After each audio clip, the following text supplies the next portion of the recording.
नमस्कार। आप सभी को हमारे चैनल पे बहुत बहुत स्वागत है और उम्मीद करते हैं कि आप सभी स्वस्थ और सुरक्षित हो। जैसा कि आप सभी जानते ही हैं कि महाराष्ट्र का इलेक्शन हो गया है, रिजल्ट आ गया है और कांग्रेस पार्टी जो महाविकास आघाड़ी की ओर से सबसे बड़ी पार्टी थी और उनके जो नेता थे नाना पटोले साहब, वो ऑलरेडी मुख्यमंत्री कौन होगा उस पर बात कर रहे थे। लेकिन जिस तरह से औंधे मुंह गिरी है कांग्रेस को समझ में नहीं आ रहा है कि उसके ऊपर हम जवाब क्या दें, क्योंकि आज सिचुएशन ये है कि कांग्रेस झारखंड जीती है, महाराष्ट्र हारी है, राजस्थान जीती है, तो वैसे में तो ईवीएम को हम गाली दे नहीं सकते।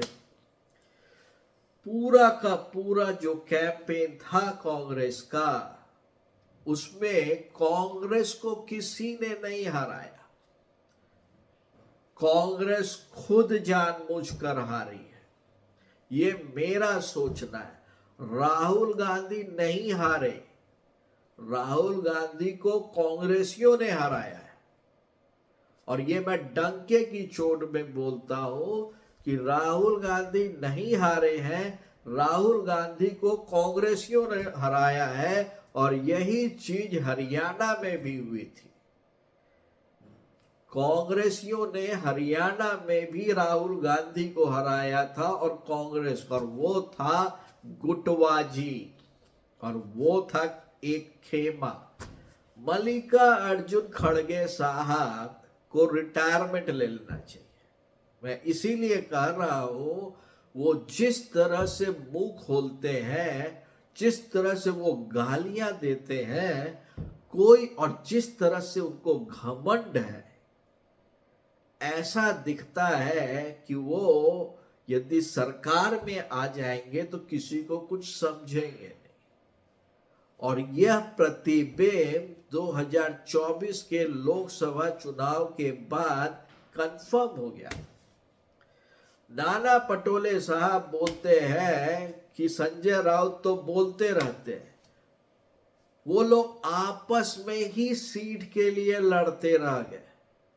और जब राहुल गांधी जी जाते हैं तो अदानी का पेपर निकालते हैं, उस पे भी उनको ये गाइडेंस और ये फीडबैक एक बड़े नेता को उनके कार्यकर्ता देते हैं, राहुल गांधी नहीं देते।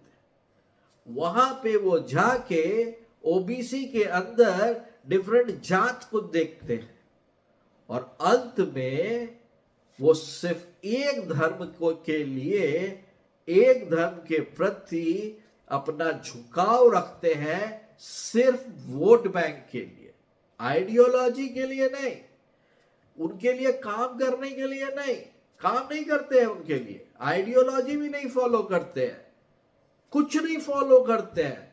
सिर्फ उनको बोलते हैं कि आप हमको दीजिए, नहीं तो आपको बीजेपी तंग करे।